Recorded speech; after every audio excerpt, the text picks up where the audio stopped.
All right, what's good on YouTube? I wanted to show you the finished build for my OEM Plus build here on my 1994 Jeep Grand Cherokee 5.2 liter. It's a Laredo model, and this one is extremely clean. I posted a video a while back of it more as it being stock, but now we've gone through, done a little bit more to it, and we'll just go around and show you everything I've done to the vehicle. Really the goal was to just keep this thing as stock and beautiful as I could, but kind of bring it a little bit more modern era, as far as, you know, a little bit more tint, a little bit of lift, some tires, but this is like 1990s reminiscent, very much so. So I didn't really deviate, I didn't do anything crazy. So I'll just show you all around this vehicle. I absolutely love this thing. It drives really well. It's got plenty of power for you know, its age. It'll get you around. And again, this thing is in extremely good condition. Very clean. Was always garage kept.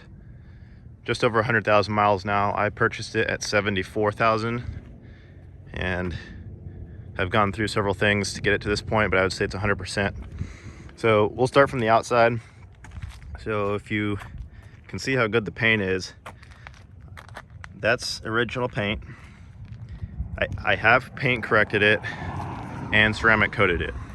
So it is ceramic coated. As you can see, it just, no damage, no door dings, very beautiful. So the paint's ceramic coated with Avalon Pro or Avalon King Armor Shield 9, and then I top it off with Car Pro Reload, just to give it some more shine and protect the ceramic. We did put a lift on it, so it's got a 2-inch puck lift. I really wanted to retain the stock springs as to not stiffen it up too much, and you know, these things kind of ride like big Cadillacs. So they, you know, the stock springs are nice, and if you don't do a ton of off-roading, it's not a big deal. It's still very capable in my opinion. We've taken a few trips in the snow with it, and it does great. We put on some 30 by 9.5 Hankook Pro AT2 Extremes.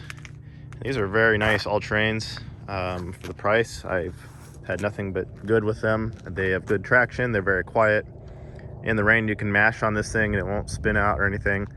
The stock 28-inch tires, or you know, whatever equivalent, like 235 tire, definitely would peel out a little bit. So these got good grip. I like them. In addition to the lift and tires, I did do a 1 1/4 inch set of spacers on here. They are hub centric, so there's no issue with breaking them. They've all been appropriately torqued and Loctite, and you can see how that stance kind of brings those wheels out, gives it a little bit more of a tougher look. Definitely better looking than when they're tucked in too far. And then of course we're on the stock wheels, so they're just the 15 by 7s or 15 by 8s, I believe. Going on from there, we did tint the windows, so we have a 35% tint all the way around. The factory rear windows do have like their own kind of tint, so they do get like a little bit darker and a little bit more reflection, depending on the sunlight. But right now they look pretty consistent. But you can see the rear versus front, a little more transparency in the front. But it's 35% all the way around on top of the stock. So that's good there for tint. And then in addition, we got the rain guards. And you'll be impressed at how many of these items I've collected from junkyards. So the rain guards actually were a junkyard find. Took a polisher, cleaned them up, got all the scuffs out of them, and then ceramic coated them. So it's basically like brand new plastics. So they went on really well with some 3M tape, and they're in good shape. So got that dirt cheap junkyard find. In addition to junkyard finds, I got all the bracketry and wire harness for the stock fog lights. So this was not equipped with the fogs. In 94, they placed the fogs up here. I believe in 93 through 94 or 95, I think they all did that. And then from 96 and above, they put them down in the bumper. But I got those. and then just bought some new glasses. So those are new, but all the hardware there is original from junkyard. And then I also got the factory tow hooks and bracketry that ties them into the unibody. So it's got the tow hooks, got the lights, all fits on the stock bumper, which the plastic is in great shape, so happy with that. While we detailed it, we took all the plastics off. They all got ceramic coated. Everything below them is ceramic coated and cleaned out. So the paint's in really great condition underneath as well. For headlights, I upgraded to the Spec D crystal lens chrome lights, so it's a much better look than old foggy original OEM styles. And then we got some Silver Star Sylvania bulbs installed for those. So I think that's a majority of the things done to the outside. In addition to suspension, we did get the Rubicon Express shocks with the 2-inch puck kit. We've serviced both differentials. It's got 373 gears, so happy with that. It does have the 249 transfer case, which isn't the best thing, but that's pretty much what came with the V8 models, and it's still in great condition, working good. So everything's been serviced, looked at. I did also find, if we can see, the factory skid plate for the front and rear. So those were also junkyard finds. And there is a transfer case skid plate that I have, but I have not installed. But those are those factory skids. In addition, we also put new exhaust on this, so it has a new catalytic converter. California state. It's definitely rough on the cats, but we got that replaced.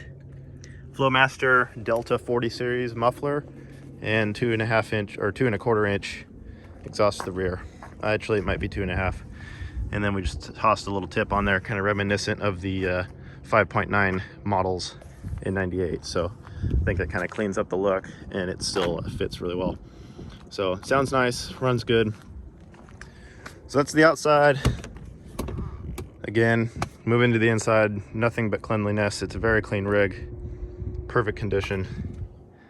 So you can see how clean the interior is. Headliner is absolutely perfect. All the bulbs work, everything functions, all electric motors work, 100% functionality. Excuse the box back there, I'm taking a few tools home. So you can see these seats are in great condition, the floors are in great condition. I did get these floor mats from the junkyard, so I found them. This one needs cleaned a little bit, but you can see they cleaned up really nice and they match the interior, so that was another really cheap junkyard find. So there's that. And then of course the rear. Junkyard found the WeatherTech floor liner. Got that installed.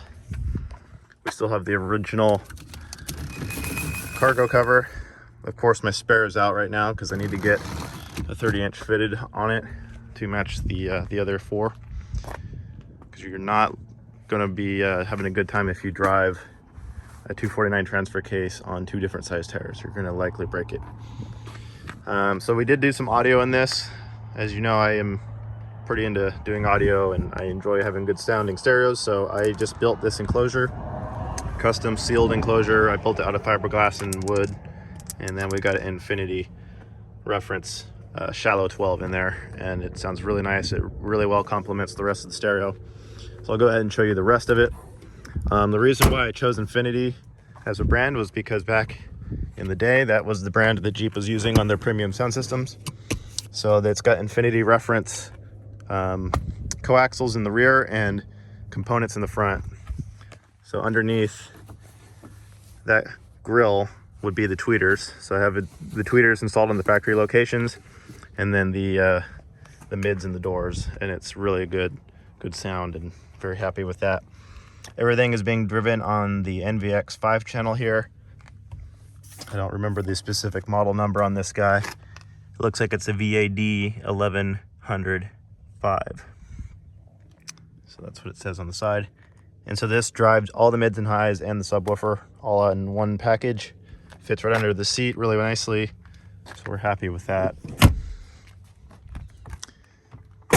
It definitely is plenty loud enough for a daily driver. Dash cover, junkyard find, perfect condition, correct color, so I snagged it, $2. So definitely a lot of visits to the junkyards. And here's our source unit. So this is a Kenwood Exelon, and it's a KDC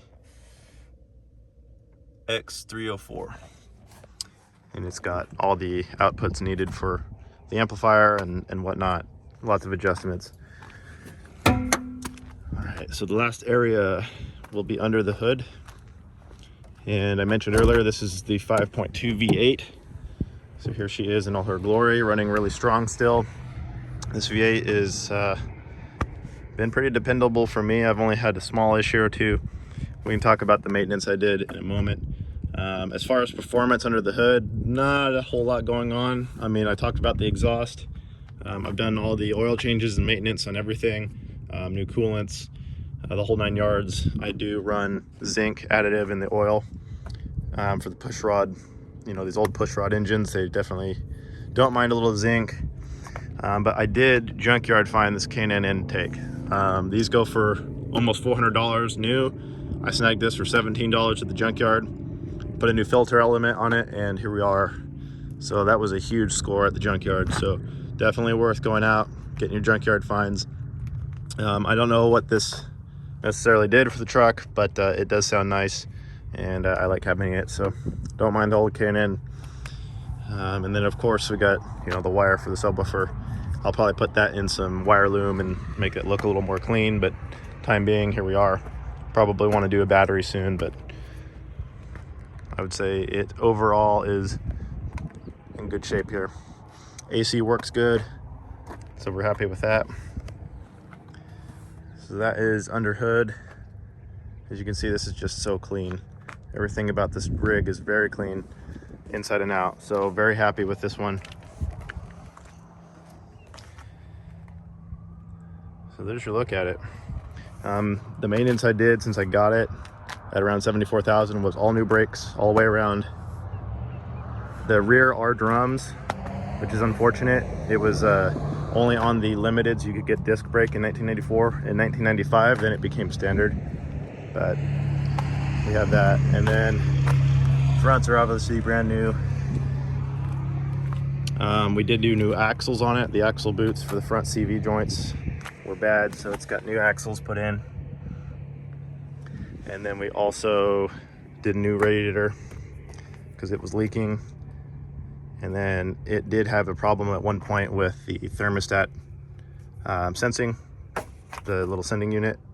Essentially on these, if the sending unit goes bad, the computer doesn't know how to run the lean rich cycle, and it ends up running really badly. So got that replaced, and it runs great through O2 sensor at it. So that's kind of where it's at. It's really just extremely clean example for this age, and it runs well. So we'll start it up real quick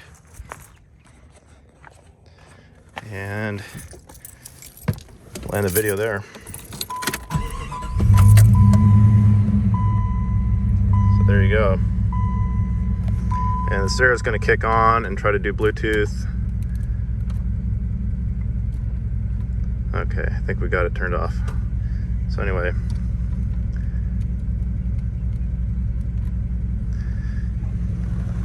just quickly listen to our exhaust here. It's a nice V8 sound.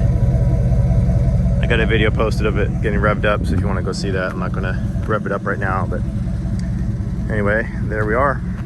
Hope you enjoyed this, and I definitely am enjoying it myself. So take care, guys. Thank you very much.